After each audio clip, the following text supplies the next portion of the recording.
excited as we praise your name, glorify you. Guide us, protect each one of us, so that when we start our work and finish our work, we give praise to you, and we are always aware of your presence. Thank you for your blessings, each one of us. May we be able to teach you, may be able also to share what we know, building this house. Bless all of us, our coordinator, Mr. Aldrin, also our chaplain, Father Richie, Ms. Bang, and each one of us here. Also the family where we will serve.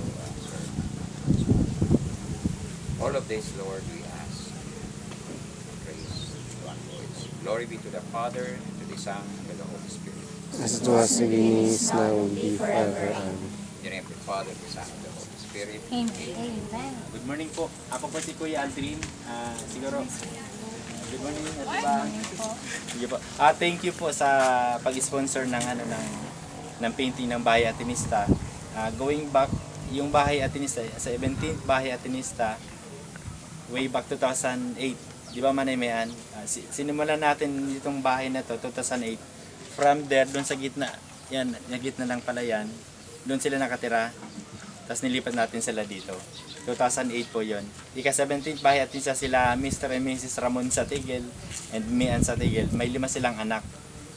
Nag-aaral din sila Romnick diyan sa Duminorog Elementary School. This is Duminorog. Barangay Duminorog pa rin to. Andun sa Duminorog, andun yun 18th, 19th. Yung pininturahan nyo last year, at ibang December 20 yon. Ang ginagawa naman ngayon ng mga empleyado, 21st, hindi pa. Ginagawa pa yung structure ng Bahay Atenista. Sige po, makikita po natin yung pintura. Talagang hindi siya natapos ng mga estudyante. Kasi 2008, yun lang natapos ng estudyante, patapos na ata yung term. Ito na nagawa nila. Sabi, pumunta yung chaplain, sabi ni Ate Bang, ano pwede namin gawin? Kasi yung Bahay Atenista ngayon, naka-allocate dun sa mga empleyado. Sabi ko, Ate Bang, baka gusto niyo magpintura. Sige, pintura namin.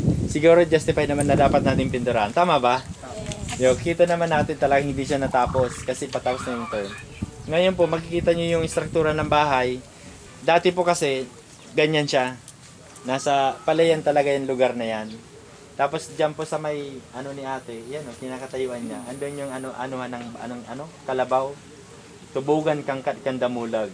Kamailing nindo, naglubog siya.